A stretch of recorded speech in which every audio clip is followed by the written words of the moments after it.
All right, hello everybody, and welcome to the Frantic Talks podcast, episode 74. I am your host, Frantic. With me, as always, is my lovely co-host, Grunt. Hello, Internet World. Hello, Internet World, indeed. Welcome to the Frantic Talks podcast, where we love to talk about gaming. And junk. So today we got some fun stuff to talk about. We got some PokemonGO lawsuits. We got the SNES Classic, how no one can seem to find it. We also seem to have some psychology things. And, of course, we're going to be talking about Destiny 2, the beta.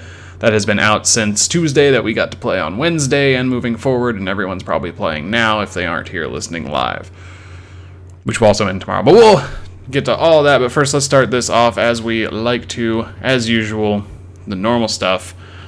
And we're going to talk about where you can find us. Continue this conversation. Come talk to us about anything that we talked about today. You can continue the conversation here. Mainly head over to Twitter. That is where you're going to be able to do the most simplistic way of hitting us up. It's as quick as typing at FranticJ3, which is me, or typing at Onyx Spartan, ONYX Spartan, all one word, and typing in whatever the hell you want to say at us. Or you could type at _Frantic Talks, or sorry, Frantic _ Talks. Why would you put an underscore in front of it? I don't know. But Frantic _ Talks, and that is how you can tweet at the official Frantic Talks Twitter account, or you can just follow it, get a lot of updates on our articles when we go live with the podcast, all the other stuff. That's where you can find all that information. You can also hit up our special podcast host at FreakShow187, who has internet for a day or two, and we're going to be playing Destiny 2 with him as soon as we are done here, I believe. But otherwise, send him puns and stuff, because he likes puns, or he'll puntify something that you send to him. That being said, if you don't like waiting to join in on a conversation and you want to join now, head over to twitch.tv/Frantic Talks and join us live every Saturday, usually at 3 p.m. Eastern, just like Brock and Storm/Grunt Dad have done now, and they are in the thread talking about it. Hello, guys. I wanted to throw you in there. Quick shout out. You'll get a shout out most likely too if you join us. But like I said, live. You get a shout out. You'll get a shout out. Everyone gets a shout out. Live every Saturday, 3 p.m. Eastern, usually asterisk because life happens, sometimes we reschedule, but if you follow us on Twitter, that's how you'll find out if things aren't going to be going down at the right time. Also, if you can't seem to catch us live, but you don't want to wait till Monday to get the audio version of the podcast, head over to youtube.com, search up Frantic Talks, hit that subscribe button, and you will get what we like to call early access to the podcast in video form. We usually upload it right after we are done here. It takes a little close to an hour for it to process and all that, once we're done on Twitch, of course. So that goes up closer to like 4 or 5 p.m. Eastern on a Saturday. It just depends on how long it takes. So that is one way you can join it. You also get a couple other videos like my short-lived Sunday show. I guess short-lived is wrong, but where I talked a lot about music. Hopefully I start doing some more stuff there. Just depends on schedules. We also did the GGG, the genre guessing game. It's a lot of fun. We threw out lyrics and tried to guess the genre and got bonus points if we got artist and song name. First episode was a lot of fun. Not sure when we'll do a second one, but head over there and check it out and let us know if you liked it or not. Also, join us on Discord. I don't know the official way to tell it to you besides head over to our Twitter account where it should be the pinned tweet and click the link and join in as long as you got a Discord account. In there, you'll get to talk to us about whatever the hell you want. We've got a bunch of links thrown in every time. We have some conversations. I'm going to try and post the links that we'll be talking about in the podcast so that you can reference them. But otherwise, that's another way to get in contact with everybody in the community. Maybe schedule a night where you want to play games. And also head over to facebook.com/Frantic Talks, all one word. Hit that like button like 135 other people have done, and you will get more Facebook form of Twitter. And lastly, FranticTalks.com, the mothership. That is where you will find all our articles, all our podcasts, links to everything that I just said in the footer, and so much more, including magic.FranticTalks.com, where we have Magic Gathering articles. But if all else fails, for some reason you can't seem to find us, there's one way that will always work. 110 times out of 10, Grunt, what can they do?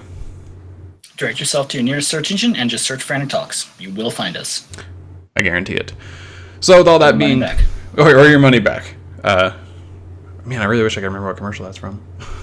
I guarantee it. Well, I guess I guarantee it or your money back is a common thing, but there's like a whole commercial where it's like, I guarantee it, in like a really deep voice. It's probably like an alcohol commercial. I can't remember. Would not at all be surprised. I don't know. Whenever you say I guarantee it, I picture the guy from like the old Dos Equis dude. Like, I guarantee it, but that's not him. So, that's a good idea, Brock. We're gonna link Discord in the Twitch channel subscription. Wow, I said that wrong. The Twitch channel description. Yeah, that's a great idea. I mean, hey. Twitch channel subscription. Yeah, words are hard. Grunt talk. I mean, if we could get Twitch subscriptions, that'd be kind of cool. But it absolutely would be. But anyways, I'd like to start this podcast off by doing one simple thing, and that's asking one question that can tend to take 5 to 10 minutes. Either way, it's a good question. And that question is, Grunt, how was your week? Well, it's been hot and storming and raining here, so I've been inside most of the week, being a basement dweller. Shout out to I'm Storm. in my room. God! That's clever. That's very clever. Keep going. And it totally has nothing to do with the fact I've been no-lifing the Destiny 2 beta all week long. Totally not the reason. Yeah, totally not the reason. I believe Nope. that. It's pretty much been what I have done most of this week, is just play that. It's very fun. I'll get to that later. Picked up this weekend a pre-release pack from my local card shop for the Hour of Devastation pre-release, so Nice. don't actually know what I got in it other than a little red translucent spin-down life counter. Yeah. Well, So no, so you haven't cracked the packs, is what you're saying. I have not cracked the packs, no. You should definitely, when you open them, not just open them, like build a deck out of the cards just to practice building from a limited pool. That's something I will always recommend. So if you're listening and play Magic in general, if you ever get a group of booster packs, more than like 1 or 2, I would definitely recommend trying to find the synergies and building something out of them. Typically it works when you have, 4 to 6, because 3 booster packs you're going to find like maybe 2 cards in common. But either way, it's definitely a good exercise to figure out, building a good mana curve and stuff like that. Obviously, you can't just build it and be like, oh, it's good, and it's like all 7 cost creatures with nothing to do for first 6 turns. But still, that's what I mean. Right, and there's no need to open them for me, Grunt Dad. I'm quite capable of that. Besides, you just want to see if I got any mythics. Don't lie. I know you. I mean, I'm not gonna lie. I'm very interested in what you got out of these packs, but I have patience. Yes. Young Padawan. Yeah, so I'm pretty anxious to see what I get from that. I'm sure I'll tweet it out after this, or back on Saturday if you're listening to this on Monday or any point past Saturday. Also picked up the board game Risk today too. Pretty anxious to give that a try. That's the one board game I have wanted ever since I first started playing more tabletop games. So you bought Risk. Yes. And you had another option that you did not exercise, it sounds like. Yes. To be fair, you have a very good point that you could have waited a month. Yes. And I respect that. I also could have picked up some cards for my Omnath EDH deck that I want to put together, but I didn't find the time before today to find some cards and figure out which ones I wanted to put in there. So what you're saying is, okay, so let's give background here. Grunt had posted on Facebook that he was either going to get Risk or some EDH cards, whether it be a precon or something. I told him he'd be dumb to get Risk unless it was Halo Risk, because EDH cards are way cooler.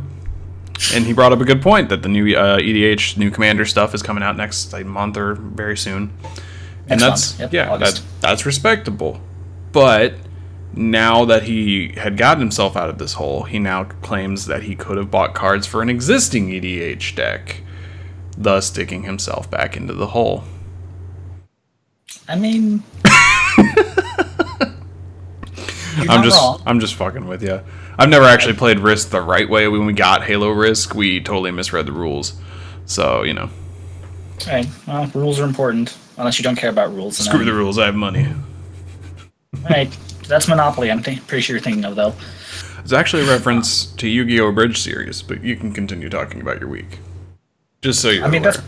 That's pretty much it. That was pretty much my week. It was just Destiny 2. And I planned it that way. It was going to be Destiny 2 or bust. Hey, I don't blame you there. We'll definitely get to talking about that soon. It'll be towards the end of the podcast. That was my week. Mm-hmm. How was yours?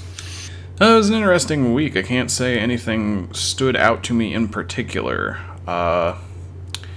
So, got to play the Destiny beta, of course. Destiny 2 beta. We did it on Wednesday, and my Xbox had lied to me. I thought somehow it had already downloaded it when I didn't tell it to.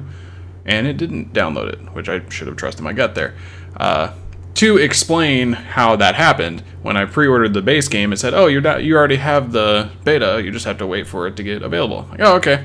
And then when I learned that we could preload it, I went to go do that, and then it just had Destiny 2 base game already installed, and I was like, "Oh, well, that seems like that's exactly what I need." It wasn't. So I made the mistake of that and had to wait about an hour for it to download. But it was okay because I still got a little bit of time in. And I'll talk about what I thought about it, of course, with Grunt here shortly on the podcast. But anyways, other than that, last night I was at a game night. We got to play some fun games, including a game called Happy Salmon, which was the funniest fucking thing I've ever played in a while. The idea is you have a deck of cards in your hand, like 12 of them, and they're all different actions, and you have to find somebody who has the same action. So it's just a clusterfuck of people running around a table and, you know, like slapping hands and bumping fists and all kinds of really dumb stuff. And it's really funny because you start off yelling stuff, and then we play silent mode where you have to use hand gestures. That was fun. We also played the original tile building game. What the hell was the name of it? I don't remember it. It's Carcassonne, that's the name of it. It's the original, like, flip a tile and build a board out of it game. And then we played some Marvel Trivia, which was fun. I didn't win. Oh, that sounds interesting. I didn't win, but I got close. We gave really great hints. So, like, one of the trivia questions was this, but it wasn't asked. It was on a different, what's the name? It was on a different, like, there's like 5 different questions you can ask. It was one of the other ones. But essentially, here was our hint. It was like, question, who is Iron Man? Everyone laughs because, you know, it's a stupid question. Say someone couldn't actually answer it. We then say, well, we'll give you a hint. The person is Iron Man. And thus, our hints... Bruce Wayne? We're just going to keep referencing the shirt I'm wearing, right? Yeah. Those of you at home, I'm wearing a Batman shirt. Not gonna lie, I totally forgot you were even wearing that shirt. Yeah, but either way, our hints were very, let's just repeat the question. And it was great. So, other than that, I don't know what else I did this week. Besides, nothing. Well, I mean, my car, I had a flat tire. Yeah, I didn't have a very eventful week. Let me just put it that way. If that's one of the highlights, you know it wasn't that impressive. So yeah, when the best part of your week is replacing a flat tire, that's... Are you appreciating Brock's pun in the chat right now? Maybe. He linked our Discord channel. You know, the link to save Hyrule. That's pretty great. Yes. Okay, I'm going to start bullshitting, and let's start talking about some stuff here. So on screen, I got the Frantic Talks website. Of course, every Monday we post a podcast. Every Wednesday, normally, we get out a weekly column. And right now, we don't have anything on Fridays, but normally we would have the Chronicles of the AWE, which is Freak Show's column, or Freak Show's thing he does weekly, where it's a wrestling simulator game. Of course, we mentioned a couple times now he doesn't have internet. He's kind of in and out on that right now, so he can't get anything out for us, which is absolutely fine. If you don't have internet, you can't really post stuff on the internet. It makes sense. So, with that being said, the only thing that came out last week besides our podcast of Chill Before Opening, side note, which was a great podcast, I'd recommend go listening to it. I posted an article in my series Frantic's Antics called The Art of Game Mechanics. I realized that rhymed after I wrote it. But it's... Oh my God. Yeah, did you not notice it either? I didn't, no. I wanted to reference it in the article after I wrote it, and I was editing it, and I was like, no, we're just going to let that sit. It was great. But it discusses game mechanics in relation to, you know, playing... Oh, good sir. Oh, thanks. Playing board games and playing video games, what a game mechanic is, and how there's an art form behind it, not just thinking what's fun, but other stuff. I'll let you read it and come to your own conclusions about it. I do realize after writing it, I might have come off as like I'm much smarter and know more than you about this stuff, and I truly didn't mean that, but it's kind of hard to convey certain emotions through text, so we'll leave it at that. That is true. So, alright, so we got a couple of stories to talk about here today. A couple of them are really funny, and we're going to have some great commentary, I imagine. But first, let's start with one of a more just newsworthy piece requested by Brock himself, the man who comes up with puns about Link. He says that we should talk about the SNES Classic Edition and pre-orders, and we will definitely do that because it's a very weird thing, and we've talked about Nintendo undersupplying things even when they say they won't.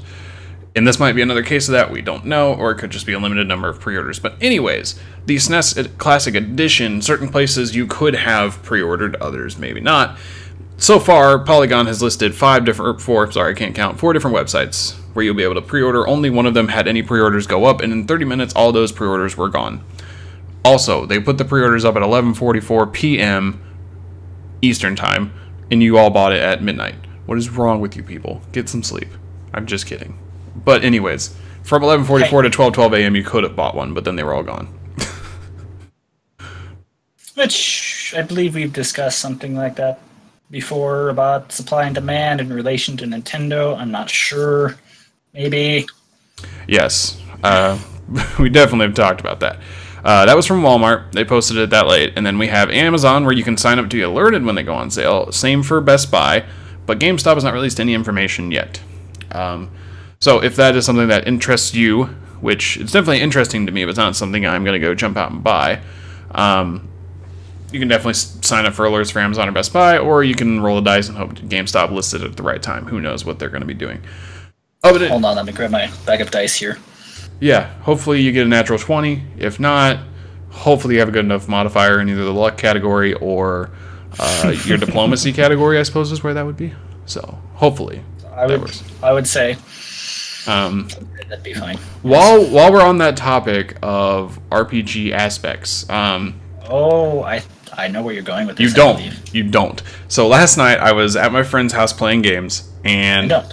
While I know where Grunt was going with that, I am looking into doing a steampunk D&D campaign. That's where he thinks I'm going. It's not. The people I'm doing that with, or will be doing that with, I was at their place yesterday, and we were discussing that amongst other things, and they recommended a podcast to me. Now, I have not listened to this podcast yet, and this is a blind support for this podcast, but I love the idea so much I will be listening to it shortly. It's called Film Reroll, and the idea is they go through films using the GURPS system. Now, if you don't know what GURPS is, it's the generic universal role-playing system. It's kind of what D&D was defined off of. So they go back through movies and play through them like it's a D&D campaign, from how I understand it. And apparently it's amazing. And I want to listen to this. That idea just sounds amazing. That's why I'm like, go listen to this. And there's at least 24 hours worth of content, so like 24 episodes plus or whatever. So there's a good amount of stuff already there, and it sounds like they're releasing stuff rather regularly. So I'm excited to go listen to that. And because we were talking about rolling dice, that's what made me think of that. But anyways, back on topic. SNES Classic. Seems like we might have another case of, hey Nintendo, why are you undersupplying things when you said you wouldn't? And they're just like, oh, we screwed up. But you guys are talking about it, right? And that's the problem. That was our conclusion, at least. Basically, and that's still true right now, I feel. So. Yeah. So, whatever. Seems to be working apparently. Brock is very excited that he got one. That he managed to snag one from Walmart. And I guess that is part of the system, in my opinion. You know, making people excited that they got something that was a limited quantity. Kind of works that way. I'm not saying you got played, Brock. It looks like it's going to be a great system, and it should be a lot of fun. But I imagine the philosophy behind this isn't too short of that. So it's going to be so good. It's going to be super. No. Come on. No. Damn it. God damn. All right, we're going to talk about something different now. Okay, so in the world of Nintendo, still technically here, but also made by Game Freak originally, because that's where we're going here with this, because I want to connect the lines where lines shouldn't be connected. We're going to talk about PokemonGO. You might have heard me say that earlier. And this is a fun one. This is a really fun one. So, PokemonGO had a lawsuit against it in Milwaukee, and a judge issued an injunction against the ordinance, which is kind of their law that they tried to place out.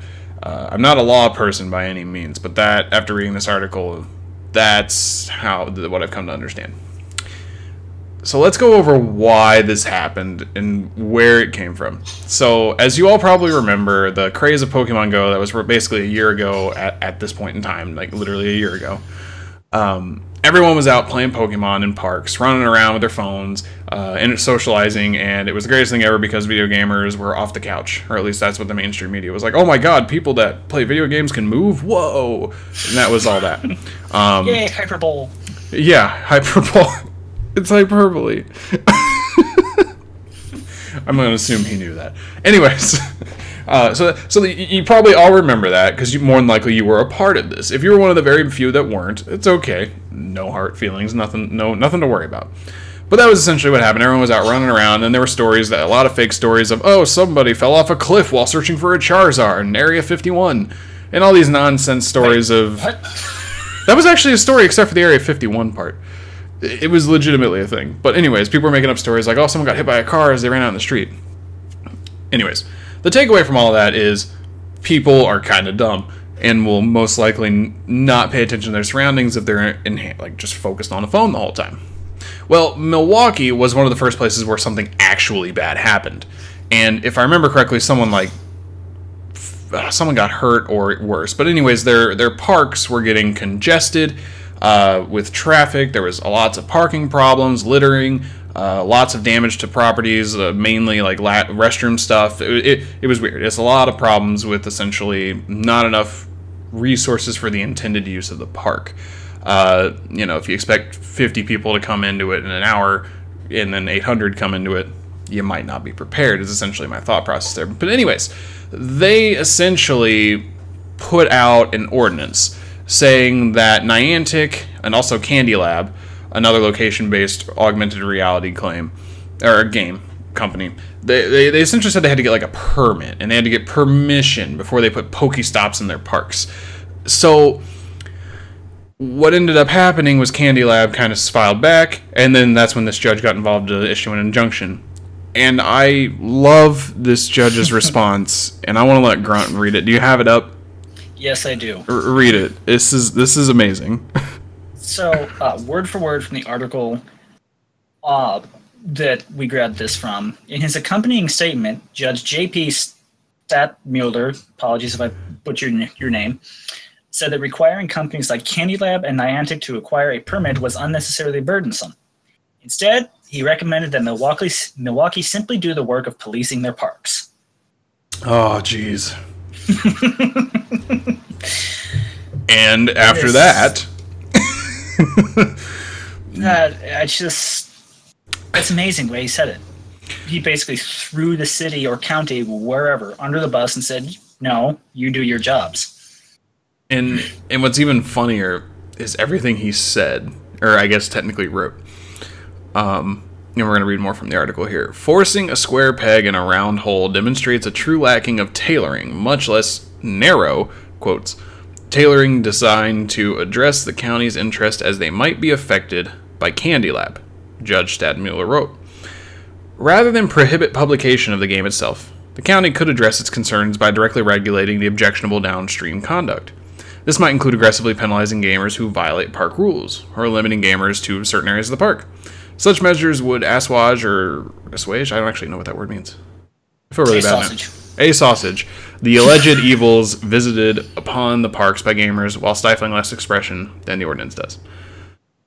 Apparently gamers are evil people, so. What's really funny about this... What? I mean... Evil, there is character alignment, so I guess you could technically be evil. Yes, technically. I digress from here, though. No, you're good. No, so it's really funny, because the judge just told him, stop. Police your parks. Don't bitch at the game developers for making a game and letting people go outside. These parks are here to be consumed by the public, and you're just going to be like, people are using our parks and not treating them in a pristine condition? I'm an avid person of, yes, treat the park amazingly. Parks are beautiful. I love going to them. I'll pick up litter if I see it. Other people aren't so nice. We can only move as fast as our slowest person. You can't punish all the people because one guy decided that he didn't want to throw away his cup. You see what I mean? Like, it's just... I don't know. The way he said it, though, is just great. Like, how about you just police the parks? You know? Just do your job. Do your job. Yeah. Oh, that's so funny. Oh, man. I can understand, Milwaukee not wanting to have their parks ruined. I totally understand that. Absolutely. But to be fair, how did they know that they were trashed by these people, or the evil conduct was being condoned by these people that were playing Pokemon, you know? So that's a good point. How did they know? And I imagine that it's safe to say it was them based on when it happened and the influx of all the people. I mean, it's probably safe to say, But at the same Right. time, there could be people taking advantage of how many people are out and about and just doing whatever the hell they want. But either way, just do your job. Just do your job. You know, it's what you're getting paid for. That is the best response to all this. Just people overreacting, like, oh my god, people are going into our parks and doing stuff. Niantic, you can't make these games anymore. You're telling people that they can do whatever the hell they want.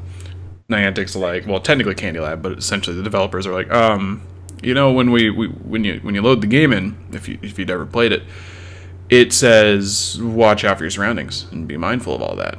Don't Pokemon Go and drive, all that great stuff. Right.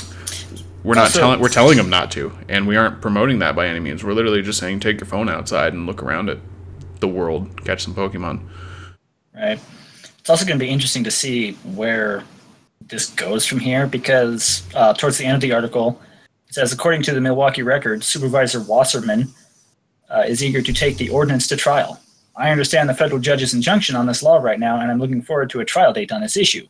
Mm-hmm. What I'm being told by the lawyers, this really is a groundbreaking case. We are the only municipality in the nation that has enacted a law involving virtual reality. I've been told by lawyers that this case is getting so hot and that it brings up so many constitutional questions that it has the potential to fall to the top of the U.S. Supreme Court. All the way to the Supreme Court, apparently. And he does have a point. This is the first, law involving virtual reality. Technically augmented reality, but in the eyes of the law, I imagine not too far one and the same. So that is interesting, and I'd love to see where it goes. I just can't help but imagine this as it's all the, and forgive my stereotypes here, it's all the soccer moms who are upset at the world and just want to make everyone else as sad as they are. You know. Right. I wouldn't be surprised. That's rude to say, but, you know. That's what it is. Just a bunch of old ladies in a room shaking their fist. Jeez. I got that metaphor from a heavy metal book I was reading in regards to when they were attacking heavy metal for having satanic lyrics or whatever. But anyways, that's a fun one. A very fun one. Be interesting to follow where it goes in the Supreme Court if it does end up getting there. I mean, I imagine we do have to police virtual reality at some point if it's going to be as much as it seems where we're moving around freely everywhere. Who knows? We'll find out later. It's not my job, so I'm not worried about it. Alright, we got another thing to talk about before we hop into Destiny 2 here.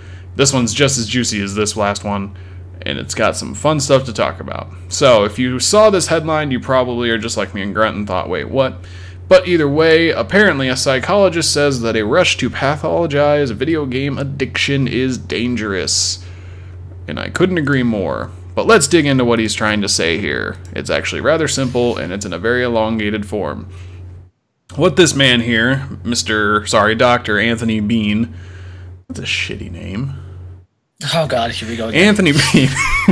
What Dr. Anthony Bean says is that pretty much it's a coin flip of whether you would be categorized as having an addiction to video games versus not.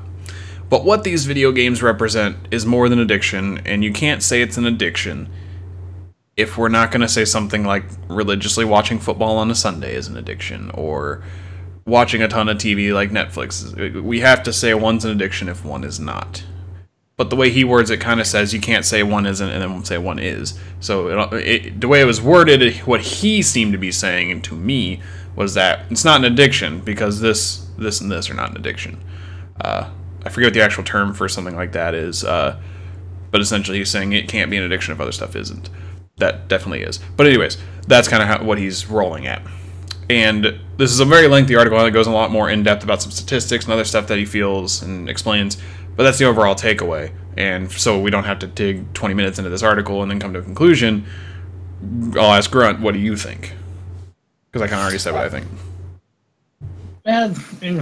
In the article, I believe, because I read it today when it came out, the person, one of the co-authors of the paper with that doctor is using the argument that if it doesn't negatively affect your basically your other functions of your life, you know, like can you hold a job, can you do this, can you do all where should it be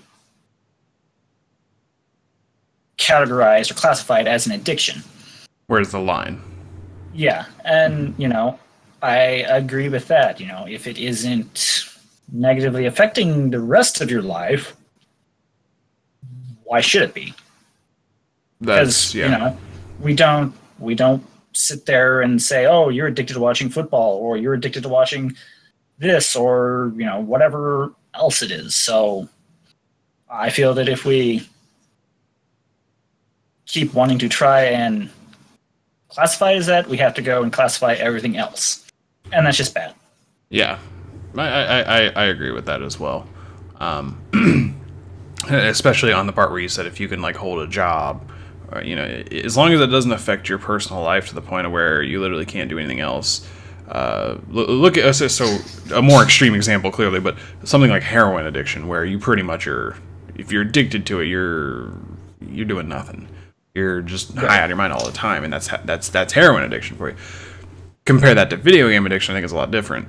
It's apples and oranges. It's entirely different. But I think what Mr. Bean here, Dr. Bean here, sorry, should make sure I say his name right.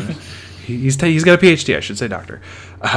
What he's trying to say is that psychologists as a whole, apparently, they've just all kind of dismissed the hobby as destructive, and it's not.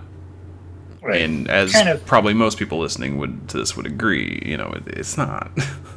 Kind of goes along the same lines that, the rest of society believes that video games are a horrible thing and are the reason why we have mass violence and that everywhere, mass shootings and stuff like that. The video games made me do it. It's kind of like that mentality. And these people are warning us, hey, that's not the case. Please. Yeah, it's a matter of people wanting to blame everything but the person who did the act. And while some cases that can be an accurate description, the things they've blamed in the past that I actually already mentioned earlier, something like heavy metal, they blamed, reverse engineering the music to have lyrics worshiping Satan when you play it backwards, because that happened. Something like that, they say, was why people did stuff. They blame Marilyn Manson for Columbine. They blame video games on a lot of the mass shootings that happened recently. It's like, no. Did not know Marilyn Manson was blamed for Columbine. Absolutely. I would recommend reading up a lot about that. It's just they will not blame the people who did it. They blame the influences. And while there are many cases where that's the case, this is not one of them.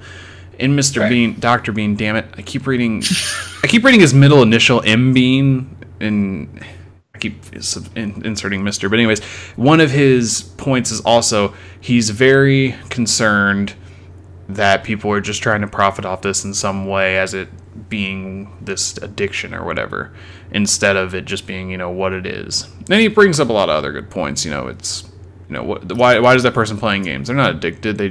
They're lonely and want to play a game and escape from reality a little bit. They want to play something they enjoy. They want to hang out with friends. It's all that. So I agree with him for pretty much most of the cases he describes and everything he says. And that's something we've definitely said on the podcast before. Video games are not the reason for mass shootings. Not a reason for someone being violent. If anything, video games channel your violence into them. Come on. It's right. I mean, it's anything but they say. If you look at, the other already classified cases of addictions, those have symptoms. And they're pretty much all the same from my general knowledge of, addictions and that. Not saying I'm anywhere close to an expert about it. I just, know what normal people know about the stuff. Mm-hmm. They have symptoms. So if you really want to classify a video game addiction, start looking for symptoms like that, Don't try and say, oh, well, this person maybe plays 2 hours of video games per day. They're clearly addicted to it. Or, something like that. It goes back to also, does it affect the rest of your life negatively? Yeah. I think that's a big factor, actually.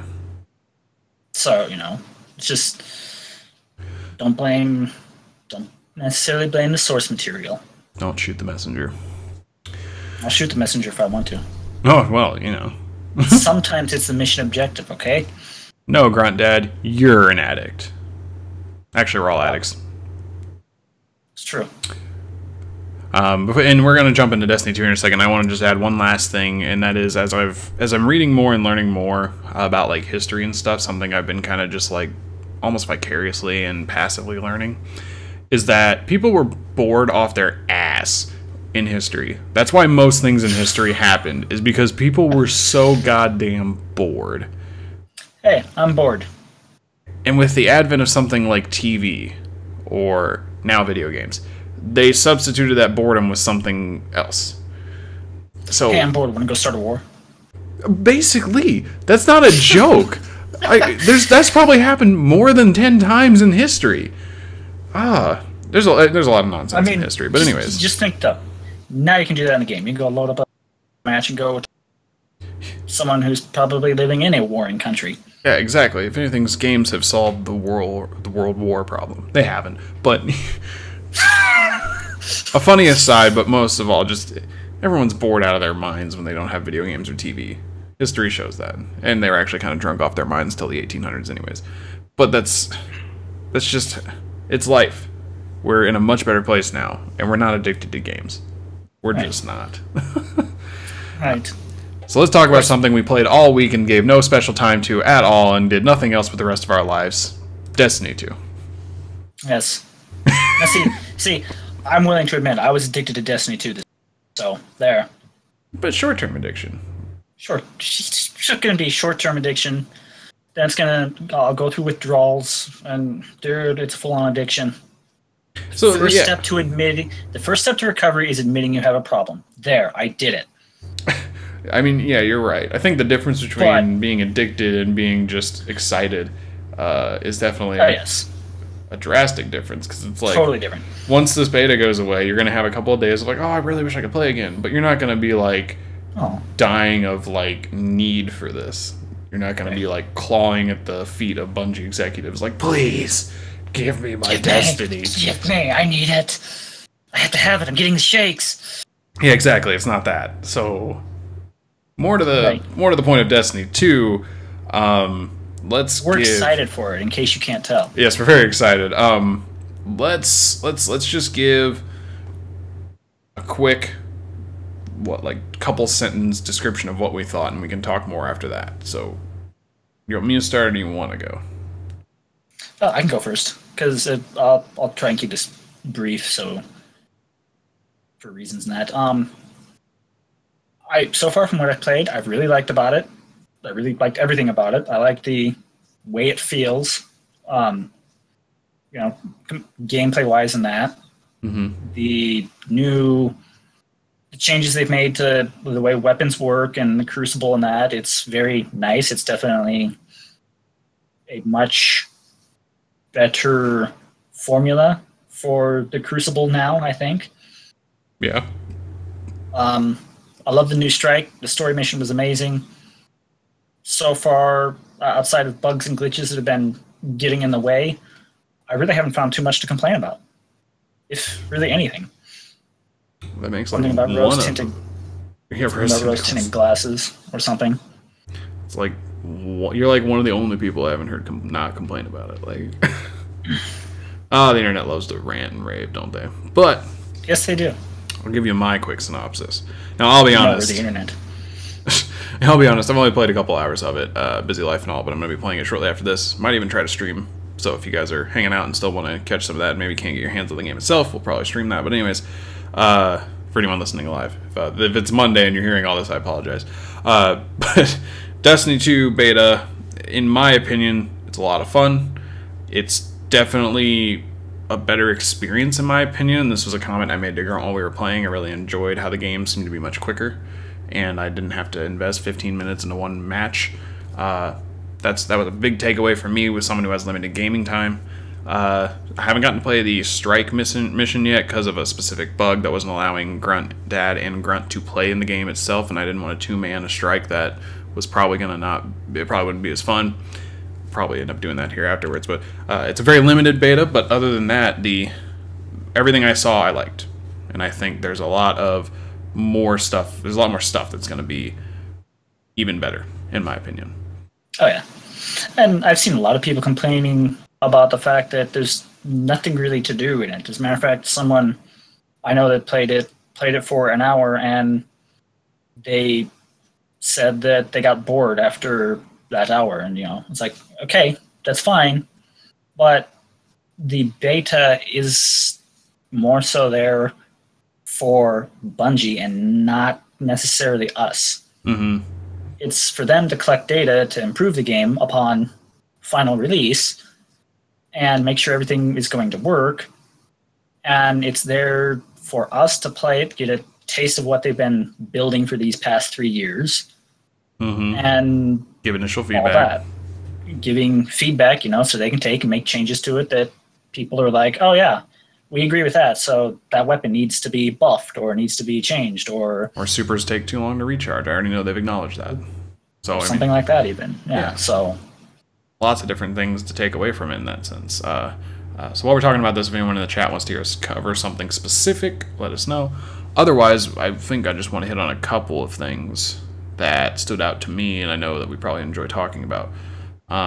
So let's cover one of the biggest changes that isn't loadout related, and that is Crucible, which is 4v4, the new game mode, the 2 maps were played, and let's cover that first. So what do you think about the 4v4, the Crucible length time, and the maps and the new countdown mode? What do you think? Well, I wasn't sure about the reducing teams, because for 3 years we've been doing with 6-6 control games and that. I like the smaller teams, honestly. Mm-hmm. Playing a lot of Halo back in the day, I was used to the 4v4 modes. So it feels like there's a part of that nostalgia being brought back into a game that I play a lot of currently. Mm-hmm. I like it. As a result, I think it's a little better network-wise, because I haven't noticed too much lag with the smaller teams. Mm-hmm. So I like that. I like the new changes to control. Old habits die hard, though. I still find myself standing on the control zone when there's 2 other people trying to capture it. There's no need to do that. Right. And for like you, I think the matches are like 7 or 8 minutes long. Mm-hmm. So they're shorter matches. They're usually quicker. They have a lower score limit. And a few of the other changes they did help speed that up. Mm-hmm. So I really do like the changes they have made to control. The maps are cool. I like them. I found myself staring off into the distance on one the other day, just admiring the scenery, the backdrop scenery for it. Right. Because if you follow me on Twitter, I love taking screenshots of games and that stuff. So I would highly recommend checking out his screenshots. They're always really good. Oh, well, thank you. I'm blushing over here. Oh, won't cry. But I overall, I like the new changes to the Crucible. The maps, they're cool. Like I said, Countdown is a lot of fun. It's not something you want to go into by yourself necessarily, because you're bound to get teammates that aren't willing to cooperate as a team. We'll just put it that way. Yeah. I like it. It's like, what was it? You said search and destroy? Yep, it's a lot Call like searching and destroy. It's literally search and destroy from Call of Duty, except it's not best of 7. Right. No, it's first to 6, I believe. And then attack and defense switches every round instead of after 3 rounds. So. Yeah. So yeah, I like it. I think it'll be fun. I'll be interested to see if they introduce it into more of a casual game type playlist, because they're going to have different ones for that. They're really pushing a competitive spin on it, but that's why I hope it's more so in like a casual environment too. So overall, I really like the Crucible changes. I think it's good direction. Hand cannons are amazing. I will be that person running dual hand cannons. I think I'd have to agree with pretty much everything you said. I enjoy the new countdown game mode, although I feel like they were definitely mislabeled. That Countdown, I felt more casual in it, and I felt way more competitive in Control. Control, either you got annihilated or you annihilated the other team. So I think what really it was just a matter of matchmaking skills, not having a skill-based matchmaking may not be fully implemented, or it's still in its infancy or something in those lines. Well, I think in the weekly update this week, they said present in both playlists in the beta. After release, they are going to have the option to tweak that individually, so... Okay. Brings up the whole discussion of skill-based matchmaking versus connection, blah, something I tend to glaze over. Yeah, yeah. That's the problem with Crucible, is if you're getting your ass handed to you, it's a little hard to have fun. But either way, I liked it. The maps, I already have them kind of memorized, having only played a few rounds on them, which I really enjoy because I can picture the Countdown map right now, and I can picture the Control map right now, and I already know most of the lanes. I think that, I don't know how to describe that, but I feel like that is definitely something impressive in my mind, that a map could be that memorable after like 2 plays. I already know it, or it's just overly simplistic and I don't realize it. But either way, I definitely enjoy that aspect of it. And like we've already said, 4v4, I'm enjoying the 4v4. I think that's much better. It puts more weight on you as a player, but at the same time, it doesn't make it to where there's too many people on a map that's not big enough, or maybe you're not getting weighed down by 2 or 3 bad guys. It's just maybe one bad person, and maybe you can pull it back a little more from that. It's better, in my opinion. The 4v4 arena is what I was raised on in Halo, and so, the first experience of 6v6 was Call of Duty, but Call of Duty was a little different. The damage, the weapons, everything was a lot different. So, right. I played a lot of big team battle in Halo. Pretty much all I played in Halo 3. So I liked the bigger teams, but there was always that nice smaller team tactics, because when you're playing with a smaller team, you really have to play more. You have to play smarter. Yeah, you have to play smarter. So, oh yeah, I like the tactical thinking about it, and I've noticed that a lot with Destiny. I find myself running away from fights that I can't win more often than I usually would. Because there's one guy over there, but I'm pretty sure someone just spawned over there and is now on his way up there to back his teammate up. So it's like, okay. Yeah, that's definitely another thing. So all that aside, what do you think about the new loadout system for both PvP and PvE? I like them. Okay. I think that it's, at first, when you first start playing, it takes some getting used to, because you can have an auto-rifle solo damage in your secondary spot. It's being renamed to your energy weapon. So you can, like I said earlier, you can run with dual hand cannons. If you have a normal hand cannon, and then that just does straight up kinetic damage. Yeah. And then you can have a hand cannon that does like void or arc, or like the one in the beta does solar damage. Right. So it takes some getting used to. But it's great because, you can maybe have a scout rifle as your primary weapon. And then you can have like a pulse rifle as a secondary weapon, which does void damage. So it's great for popping shields of those Centurions that have void shields or whatever. So I like it. The new grenade launchers are pretty cool. I love those. Yeah, I do enjoy that new grenade launcher, and I only have one legitimate concern about the loadout, and it's something someone posted on Reddit. And while I definitely understand that this change is made for PvP and that it directly affects PvE in what many say is a bad way of affecting it, like it's negative. How I see it is, the only problem I've had so far is the power weapons don't feel so powerful depending on which one you get. The sniper rifle I was using, and this was someone who posted, I think, like a video, they pumped like 3 sniper shots into just a random PvE enemy, and it didn't kill him. Like, it's a power weapon.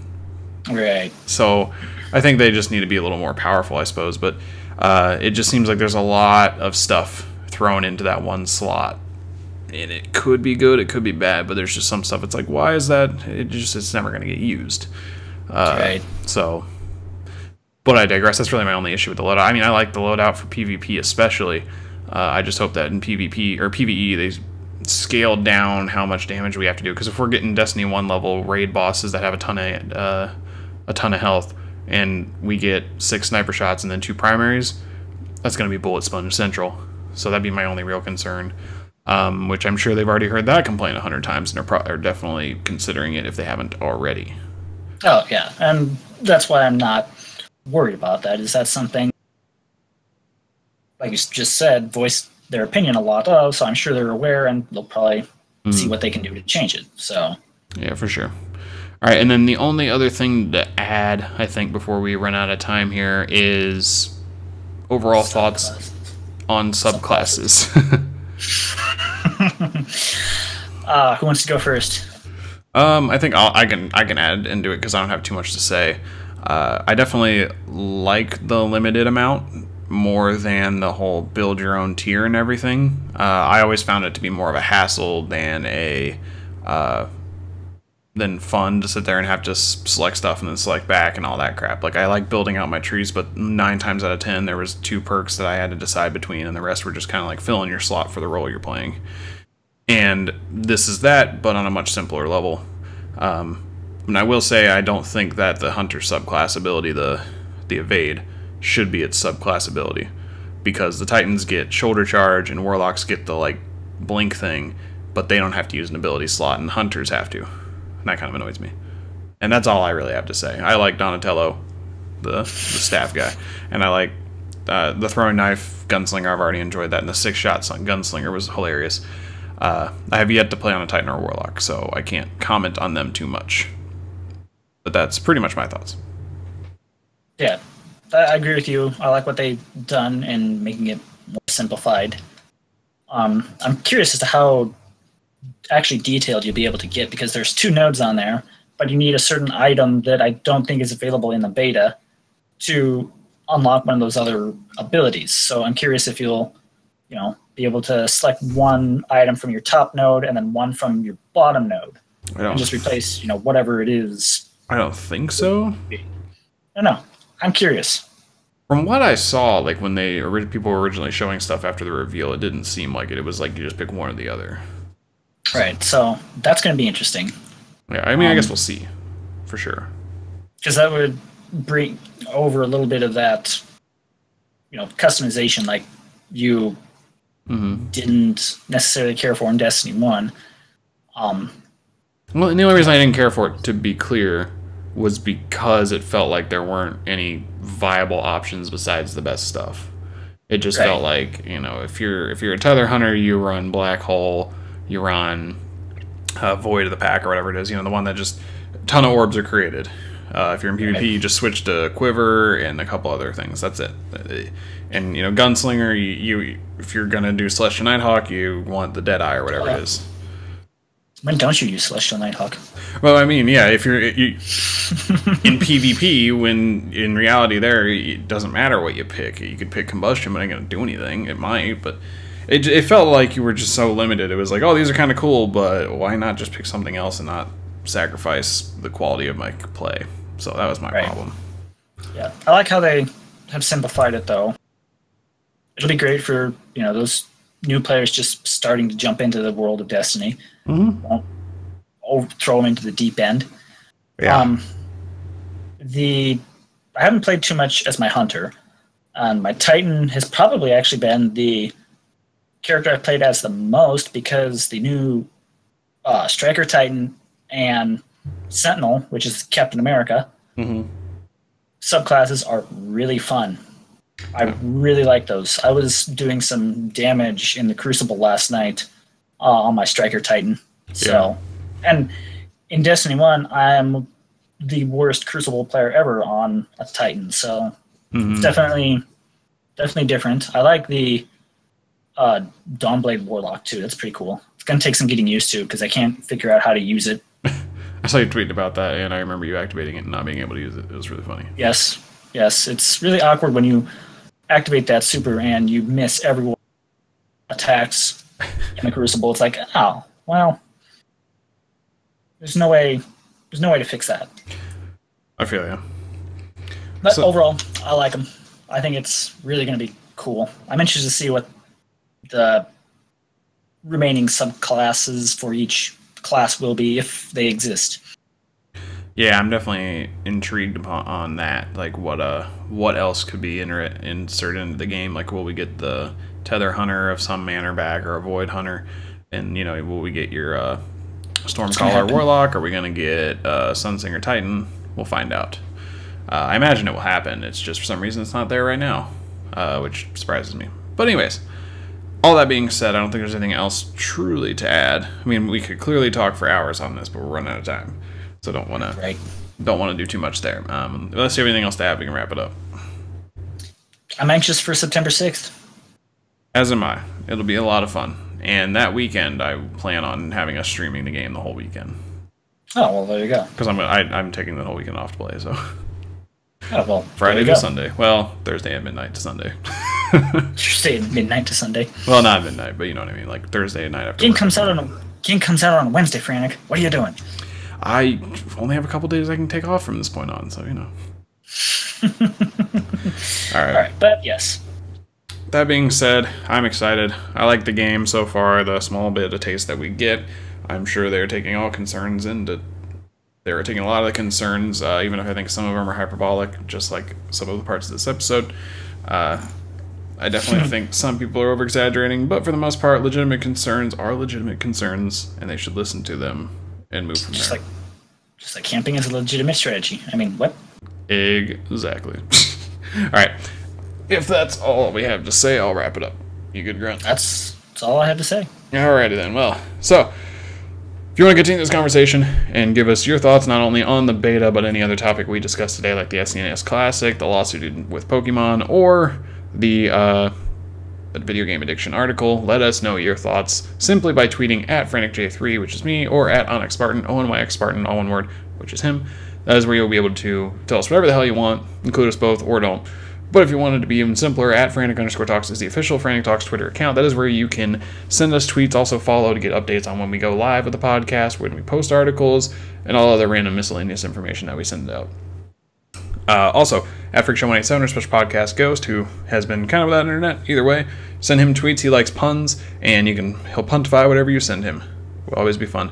Also, if you want to join in on this conversation live whenever we record these episodes, and maybe we get a shout out like we gave into the beginning of the episode, you can head over to twitch.tv/Frantic Talks, all one word. That is where you can join us live every Saturday, usually, at 3 p.m. Eastern, usually, because life happens and sometimes don't go live. But we will go live then. You can join in on the chat and have fun. If you happen to miss it for some reason whatsoever, it's okay. We upload it to YouTube shortly afterwards, so you can get early access. So go to youtube.com, search up Frantic Talks, hit that subscribe button, and you will have early access to that. And not only will you have that, you will have other videos we've done, including the genre guessing game and my old Sunday show where I talked about music. Also, head over to Discord, and you can join in on our Discord account, or our Discord channel. I don't know the actual number thing, it's really weird. We have it pinned on our Twitter account. We'll also be putting it in the description, or not description, oh yeah, description of the Twitch channel. I'm bad at things over here. And I think I'll be adding it to the Frantic Talks footer, if it's not already there. I feel like it is, but it's not. I'll check. So, also, you can head over to facebook.com/Frantic Talks, hit the like button like 135 other people have done, where you'll get a more Facebook form or Twitter. But if all else fails, head over to FranticTalks.com, where you can find all the stuff I just mentioned in the footer, along with all our podcast articles and the like, and magic.FranticTalks.com, where we talk about Magic the Gathering and all that great fun stuff that is that game. But hey, if you can't seem to find us there, or somehow haven't been able to find us at all, if all else fails, 110 times out of 10, Grunt, what can they do? Direct yourself to your nearest search engine and just search Frantic. Find us. Your money back. Search Frantic Talks, because I think he cut out there. Search Frantic Talks. Of course I would cut out. Search Frantic Talks. You'll find us. Guaranteed, or your money back. Even though you didn't pay any for it. Money back. Alright. We've been over this. Yeah, we had an extensive discussion on that. But anyways, let us know your thoughts on the Destiny 2 beta. I hope you guys are enjoying it. Tomorrow they're going to be doing stress testing by having everyone jump into the new social space to see how many people can fit. Sounds like fun. 1 p.m. Eastern. 1 p.m. Eastern, which is exactly when I do my own homemade pre-release for Hour of Devastation with friends. But I'll be sure to visit the farm for you. Don't worry. Please do. Please do. Wait. On second thought, that sounds like a bad idea. Possibly. All right. That does it, guys. All right. Like I said, let us know your thoughts. I think that about does it for us, guys. Anything else, Grant? No. To steal a phrase from Will Wheaton, some internet celebrity person, play more games, I guess. Yeah, play more games. You're addicted. Play more. The moral of this episode. Or take a bath, yeah. All right. Well, that about does it for us, guys. And like I said, let us know your thoughts on Twitter. Love to hear it. And I'm Frantic. I'm Grunt. And we'll see you guys next time.